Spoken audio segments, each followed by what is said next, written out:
U.S. stocks were off their best levels, but we're still higher on this, the first day of the third quarter, with the Dow Jones bouncing above the psychologically important 15,000 level. However, still trying its best to stay above that level, even following a pair of better than expected economic reports.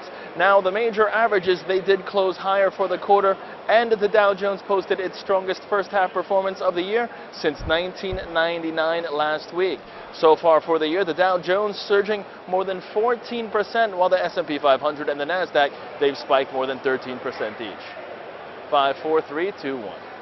U.S. stocks, they were off their best levels, but we're still higher on this, the very first day. 5, 4, 3, 2, 1. U.S. stocks were off their very best levels, but we're still higher on this, the first day of the third quarter, with the Dow Jones bouncing above the psychologically important 15,000 level, however, still having problems maintaining that level, even following a pair of better than expected economic reports. Now, on the economic front, manufacturing activity was higher in June to 50.9, just above expectations for 50.5. Also, construction spending rising 0.5% in May to an annual rate of $874.9 billion, rising to its highest level in nearly 4 years. At the same time, focus was overseas as Japan's Nikkei 225 index hit a one-month high after a report showed consumer sentiment had turned positive for the first time in 2 years. However, Chinese data disappointed as the report showed that industrial activity continued to decline for the month of June.